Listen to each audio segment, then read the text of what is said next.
On a entendu un peu tout et son contraire depuis samedi. Alors, la parole du gouvernement, hein, c'est l'ultra-droite, c'est la peste brune. Qu'est-ce que vous en pensez, vous, la policière? Qu'on va vite en besogne, alors même que les informations n'étaient pas encore remontées. Alors, soyons clairs, ce sont des informations fiables que je vous donne. On a un peu d'ultra-droite, c'est vrai.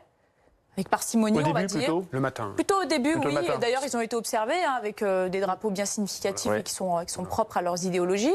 Il y a eu un peu de l'ultra-gauche également, présente. Et vous disiez vous-même, avec ce fameux anarchiste, on ne peut pas l'inventer. Ils étaient là et ils ont cassé. Et puis, il y avait énormément de casseurs basiques, sans étiquette politique. Et ceux-là, on n'en parle pas. Et pourtant, ils sont présents à toutes les manifestations. Ce sont toujours les mêmes?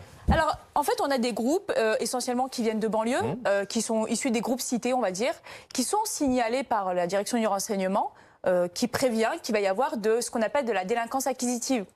Des personnes qui profitent d'un événement, d'une contestation sociale pour venir casser, déjà parce qu'ils ont vraiment une violence en eux, et puis ils viennent piller les magasins, on l'a vu par la suite, notamment les magasins. Et on peut jamais les empêcher, eux, hein. Chaque fois ils sont là. On peut les empêcher si on le veut. C'est Pourquoi ce on veut pas? que je m'esquinte à dire depuis plusieurs jours. Si on le veut, on le peut, puisqu'il suffit de filtrer. On a des personnes, vous voyez les images, on a des personnes qui ont tout ce qu'il faut pour déceler les pavés. On a des personnes qui arrivent avec des marteaux, on a des personnes qui arrivent avec ce qu'il faut pour pouvoir se protéger des bombes lacrymogènes, bref. Mais il faut les fouiller dans ce cas-là. Oui, mais justement, alors il y a une première chose, c'est que le préfet de police l'a dit vendredi, toute la zone de défense de Paris sera sous réquisition pérenne pour le contrôle d'identité.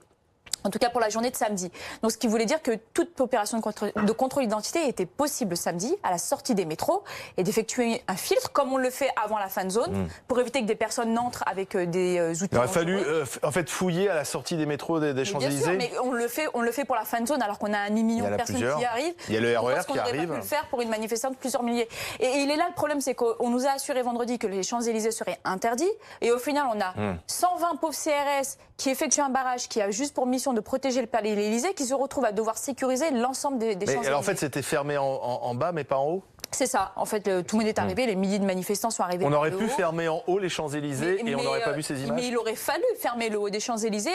On est en train de nous parler d'économie, nous on parle de vie humaine. Il y a 3000 policiers quand même et gendarmes mobilisés en région parisienne. C'était déployés sur Paris, donc on aurait pu... Je veux dire, l'acte 2 sur les réseaux sociaux, il appelait aux Champs-Élysées. On savait très bien que c'était le point névralgique de cet appel. Tout le monde le savait. C'est naïf de dire qu'on ne pensait pas de quel côté ça allait se passer. Et sur le Champ de Mars, il y avait combien de personnes? Sur le Champ de Mars, c'était une centaine, tout cassé. Enfin, il y a une chose qui est importante. Par contre, au niveau des responsabilités, samedi, sur votre plateau, Yves Lefebvre, donc le secrétaire général de notre organisation, a dit par téléphone que la mairie de Paris, c'est vrai que c'est de la responsabilité de la mairie de Paris d'engager le retrait notamment du mobilier urbain, des engins de chantier, etc., de prévenir les commerçants pour qu'ils puissent rentrer les terrasses. Ça n'a pas été fait. Les commerçants se plaignent.